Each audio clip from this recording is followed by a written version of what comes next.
नमस्कार, मैं कमलेश कबीर आपका एक बार फिर स्वागत करता हूं इस नए एपिसोड में। इस एपिसोड में हम बात करने वाले हैं कल के पूरे दिन का बिहार की राजनीति को लेकर।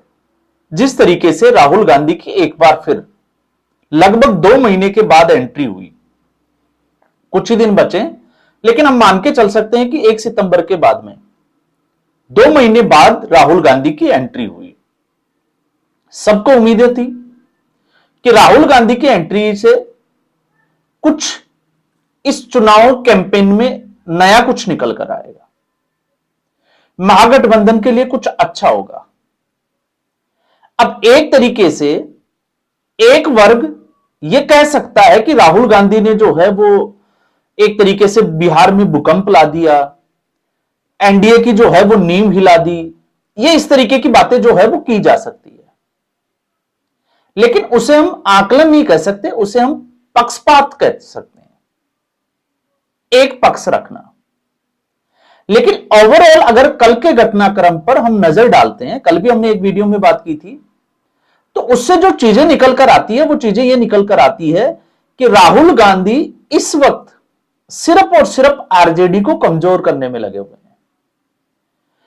जो कांग्रेस पार्टी, क्योंकि राहुल गांधी का चुनाव जीतने की स्ट्रेटेजी कांग्रेस पार्टी की थी ही नहीं, ये पहले भी नहीं थी, ये आज भी नहीं है।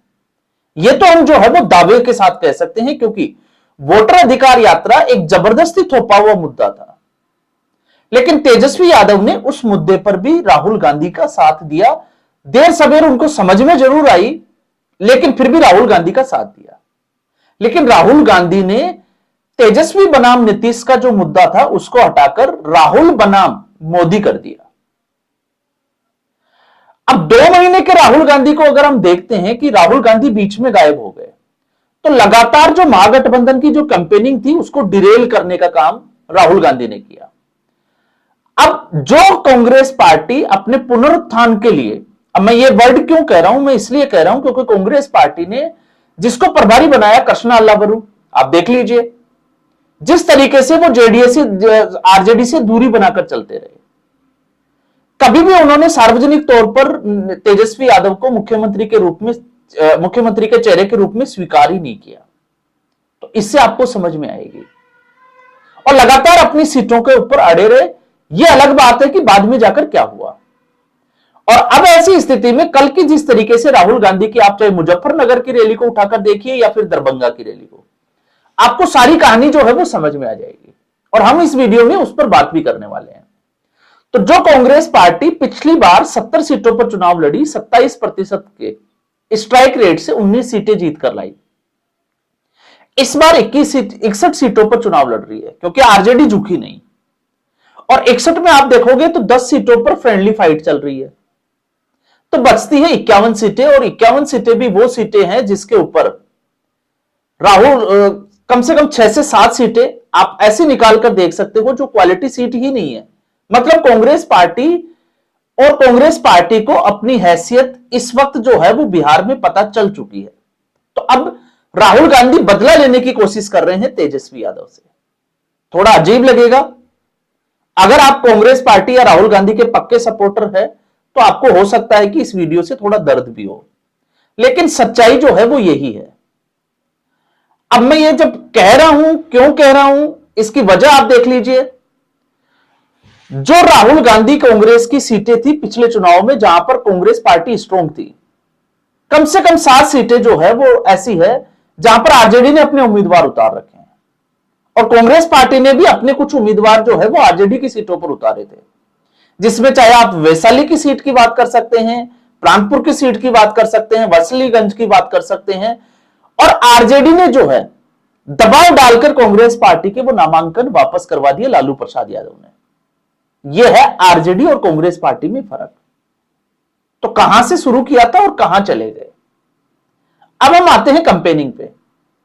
तो जब राहुल गांधी की कल की अगर आप रैली के फुटेज उठाकर देखोगे तो आपको कुछ कहानियां समझ में आएगी। पहला, आपको पता होगा तेजस्वी यादव ने राहुल गांधी को इंतजार कराया, और लगभग 20 से 25 मिनट लेट पहुंचे तेजस्वी यादव। ये क्या चल रहा है, आप खुद सोचकर देखिए। अब आप ये कहोगे कि जेडीयू और बीजेपी में भी ठीक नहीं चल रहा, क्योंकि ये मुझे पता है कि ऐसा तर्क निकल कर आता है। तो आप सोचकर देखिए, अगर जेडीयू और बीजेपी में सब कुछ ठीक नहीं चल रहा, तो कल मैंने एक वीडियो बनाया था कि जेडीयू की जिस सीट के ऊपर, आपने देखा होगा रघुनाथपुर की सीट, वहां पर बीजेपी का कैंडिडेट ही नहीं है, लेकिन चुनावी रैली किसकी हुई? योगी आदित्यनाथ की, क्योंकि वहां पर एक माफिया, एक डॉन के बेटे को टिकट दिया आरजेडी ने। तो जेडीयू और बीजेपी का कोऑर्डिनेशन आप इससे समझ सकते हैं कि जेडीयू की सीटों के लिए रैलियां कर रहे हैं योगी आदित्यनाथ। अब हम आते हैं राहुल गांधी के ऊपर। तो राहुल गांधी के कल के भाषण के कुछ हम जो है वो बातें बाहर निकालकर उनका एनालाइज करने का कोशिश करते हैं कि वो आकलन तक कहां तक सटीक जाता है। जैसे पहले उन्होंने कहा कि मोदी जी आते हैं और आपको जो है वो सस्ता डेटा दिया, ये कहकर चले जाते हैं।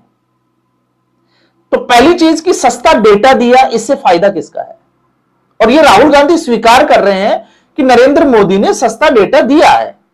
हालांकि आगे वो कुछ कंट्रोवर्शियल बात जरूर करते हैं कि ये पैसा जो है वो सारा कहां जाता है। तो डेफिनेटली कोई ना कोई टेलीकॉम कंपनी जो होगी उसको पैसा जाएगा, फिर चाहे वो अंबानी की हो या अडानी की हो, इसमें कोई बुराई नहीं है।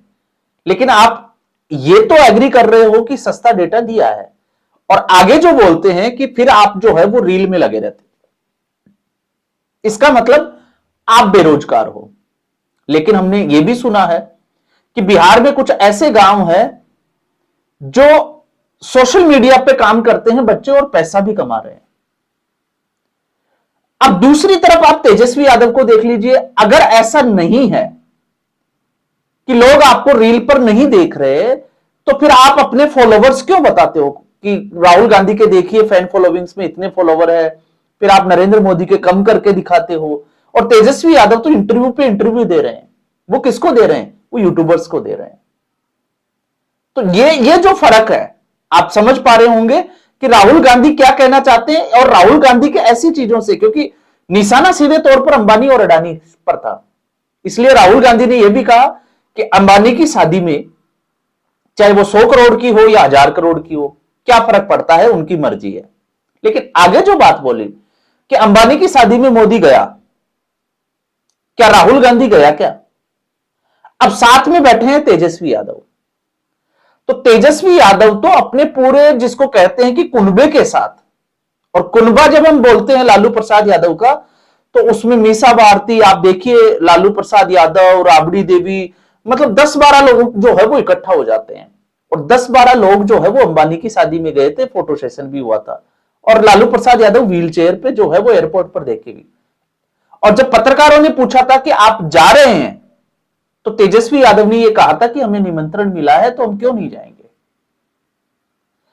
तो नरेंद्र मोदी जो है वो किसके औजार है, ये राहुल गांधी ने बोला है। तो बगल में बैठे तेजस्वी यादव और लालू प्रसाद यादव तो बहुत बड़े औजार है अंबानी के। अब राहुल गांधी की इन बातों का सेंस क्या है? राहुल गांधी की इन बातों का सेंस एक ही समझ में आता है कि हम जो है वो नेशनल पॉलिटिक्स करने आए हैं, बिहार की पॉलिटिक्स से हमारा कोई लेना देना ही नहीं है। और अगर बिहार की पॉलिटिक्स में अगर जाते हैं, तो बिहार की पॉलिटिक्स में फिर तेजस्वी यादव का हाथ पकड़कर राहुल गांधी को यह कहना पड़ेगा कि तेजस्वी यादव जो कह रहे हैं हम उनके साथ हैं, यह हमारे मुख्यमंत्री का चेहरा है। लेकिन राहुल गांधी ने ऐसा नहीं किया। वो सिर्फ मुद्दे को नरेंद्र मोदी बनाम राहुल गांधी नेशनल पॉलिटिक्स, सिर्फ अपना ही जो है वो इंटरेस्ट देखते हुए, जिसको कहें कि नजर आ रहे हैं। अब ये तो हुई अंबानी और अडानी की बात। अब हम आते हैं उसके थोड़ा सा आगे, क्योंकि इससे आगे बढ़ते ही आपने देखा होगा कि छठ पूजा को लेकर एक बयान दिया गया कि नरेंद्र मोदी जो है वो ड्रामा कर रहे हैं। तो सबसे पहले छठ जो पूजा होती है वो बिहार की आस्था का एक बड़ा पर्व है। राहुल गांधी को ऐसा नहीं बोलना चाहिए, ऐसी बचकानी हरकत से बचना चाहिए, लेकिन बोल दिया। और बोल दिया तो उसके बाद में यमुना को लेकर भी भाषण दिया कि नरेंद्र मोदी यमुना जी बोलते हैं। फिर उसकी भी बात चली कि एक जो आपको पता होगा वासुदेव घाट के ऊपर एक अलग से जो है वो बनाया गया था तालाब टाइप का, जहां पर सूर्य को अर्घ्य दे सके। अब उसको लेकर जिस तरीके से आम आदमी पार्टी ने कैंपेनिंग थी, अब राहुल गांधी की आप समझ देखिए कि नरेंद्र मोदी वहां गए ही नहीं, अब या उनको जो है वो इस बात के पता ही नहीं चला, लेकिन वो उसको जो है वो ड्रामेबाजी करार देने में लग गए। ये है राहुल गांधी की समझ पॉलिटिक्स को लेकर, राहुल गांधी का होमवर्क कि बोलना क्या है और उसके पीछे की सच्चाई क्या है। और फिर उसके बाद में आते हैं कि नरेंद्र मोदी जो है, अगर बिहार की जनता, अगर चुनाव है और नरेंद्र मोदी को अगर आप ये कहो कि नाचो तो वो नाचेगा, तो सबसे पहले तो तू तड़ाक की भाषा क्या एक्सेप्ट करेगी जनता। और दूसरा, अगर आप देखोगे तो प्रधानमंत्री नरेंद्र मोदी के ऊपर पर्सनल अटैक, क्योंकि एक होता है राजनीतिक रूप से आरोप लगाना, लेकिन कटाक्ष करना वो समझ में आता है क्योंकि वो सारी पार्टियां करती हैं और करनी भी चाहिए क्योंकि राजनीति ये जो है वो अलाउ करती है।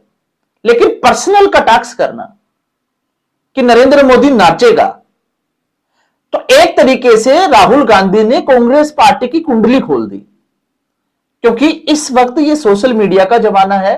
और जब राहुल गांधी ये कहते हैं कि डेटा सस्ता है, तो लोग जो है उसके बाद में क्या ट्रोल कर रहे हैं, ये शायद कांग्रेस पार्टी की अब टीम को देखना चाहिए। तो सीधे तौर पर लोगों ने जो है वो बारबाला, बार डांसर, एंटोनिया माइनो, वो सारे जो है वो सोशल मीडिया पर अब भरी पड़ी है। तो आप सोचकर देखिए, जब लोग सोशल मीडिया पर आपके इस स्टेटमेंट की वजह से ये कहे कि बारबाला का बेटा, बार डांसर का बेटा, तो आप खुद ही सोच लें कि आपने जो शुरू किया था उसका एंड कहां हो रहा है, उसको खत्म कौन कर रहा है। और दूसरी बात, क्या प्रधानमंत्री नरेंद्र मोदी के ऊपर पर्सनल अटैक करने से आपका वोट बैंक बढ़ेगा? नहीं, इससे उल्टा आपका वोट बैंक, और इससे राहुल गांधी की मंशा साफ तौर पे नजर आती है कि वो चाहते हैं कि उसका जो गठबंधन का जो वोटर है वो आरजेडी के बजाय जो है वो दूसरी तरफ चला जाए, चाहे वो प्रशांत किशोर की तरफ जाए, चाहे वो एनडीए की तरफ जाए। राहुल गांधी को इससे कोई लेना देना नहीं है। राहुल गांधी का मकसद है तेजस्वी यादव को नीचे लाकर खड़ा कर देना। क्योंकि तेजस्वी यादव ने अपने मैनिफेस्टो की बात की, तेजस्वी परण की बात की बिहार के लिए, लेकिन राहुल गांधी ने उसकी एक बार भी चर्चा नहीं की, जबकि उसकी चर्चा करनी चाहिए थी। जैसे तेजस्वी यादव ने कहा कि हम हर घर में जो है वो एक नौकरी देंगे, पॉसिबल नहीं है, मुमकिन नहीं है। तो क्या राहुल गांधी को यह नहीं कहना चाहिए था कि ये जो वादे किए गए हैं, हम सत्ता में आए हम पूरे करेंगे? लेकिन राहुल गांधी ने क्या कहा, आप शब्दों को पकड़िएगा। राहुल गांधी ने कहा कि राहुल गांधी जो कहता है वो करता है। अब राहुल गांधी ने तो कुछ कहा ही नहीं कि वो करता क्या है, जबकि साथ, और तेजस्वी यादव भी यही कहता है कि तेजस्वी यादव ने जो कह दिया वो तेजस्वी यादव करेगा। तो ना वो उसके साथ है ना वो उसके साथ है, ये महागठबंधन का हाल है। और फिर उसके बाद में जो है राहुल गांधी की समझ की अगर हम बात करें तो हाइड्रोजन बम फुस कैसे होता है उसको भी देख लीजिए कि नरेंद्र मोदी जो है वो वोट चोरी करेगा, क्योंकि कांग्रेस पार्टी को अच्छे से पता है। और आप मानकर चलिए 10 सीट भी अगर कांग्रेस पार्टी की आ जाए तो बहुत बड़ी बात है, जश्न मनाने वाला माहौल होना चाहिए कांग्रेस पार्टी के लिए बिहार में, क्योंकि ऐसी स्थिति में इस वक्त नहीं है। तो उनको पता है कि मुद्दा क्या करना है। जब 14 नवंबर का परिणाम आएगा तो आरजेडी जो है वो गालियां देती हुई नजर आएगी कांग्रेस पार्टी को, सीपीआई-एमएल देना शुरू कर चुकी है। मैं आपको बता दूं, अगर आप खबर उठा के देखोगे तो जिन सीटों के ऊपर सीपीआई-एमएल लड़ रही है और वहां पर कांग्रेस के साथ उनकी फ्रेंडली फाइट है, तो वो वहां कांग्रेस पार्टी को गालियां दे रही है। और यहां पर 14 नवंबर को कांग्रेस जो है वो वोट चोरी को फिर ये कहेगा कि वोट चोरी हो गई, जैसे हरियाणा और महाराष्ट्र में, क्योंकि ये राहुल गांधी ने जिक्र भी किया था। अब आप देखिएगा इस 55 साल के एक राजनीतिज्ञ का ज्ञान देखिए आप, कि वो ये कहते हुए नजर आता है कि ये वोट चोरी करेगा। नरेंद्र मोदी के लिए कह रहे हैं वैसे ये कि ये वोट चोरी करेगा, लेकिन आपको इसको जवाब देना है कि आप जो है वो वोट काट दिया गया, ऐसा करेंगे, वो सारे इसमें आ गए। तो आप लोगों को ज्यादा से ज्यादा घरों से बाहर निकलना है और वोट करना है। अब आप सोचकर देखिए, आप मुद्दा उठा रहे हो कि आपके वोट काटे गए हैं, तो जिनके काटे गए हैं वो वोट कैसे दे सकते हैं? और जनता उसके बाद में, क्योंकि आपके खिलाफ जो पार्टियां चुनाव लड़ रही है एनडीए गठबंधन की, आप उनको भी तो देखिए कि उनके नेता, उनकी जो टीम है वो किस तरीके से काम करेगी आपके इस भाषण को उठाकर, और क्या फैक्ट्स जो है वो जनता के सामने। और जिस डेटा की हम बात कर रहे हैं तो राहुल गांधी कुछ भी बोलकर चले जाएं, वो बच नहीं सकते, क्योंकि जनता जो है वो फैक्ट्स चेक कर लेती है। तो कहीं ना कहीं राहुल गांधी सिर्फ और सिर्फ इस पूरे बिहार चुनाव को जो है वो नरेंद्र मोदी के आसपास ही रखना चाहते हैं। तो इसलिए मैंने कहा है कि राहुल गांधी सिर्फ और सिर्फ आरजेडी को कमजोर करने में लगे हुए हैं, और आरजेडी को कमजोर करने से ही राहुल गांधी और कांग्रेस पार्टी को यह लगता है कि शायद वो कांग्रेस पार्टी को बिहार में खड़ा कर सके। इससे ज्यादा राहुल गांधी और कांग्रेस पार्टी से कोई उम्मीद नहीं है। तो आज के एपिसोड में बस इतना ही। उम्मीद करूंगा वीडियो एपिसोड आपको पसंद आया होगा। वीडियो को लाइक करें, शेयर करें, चैनल जरूर सब्सक्राइब करें। धन्यवाद।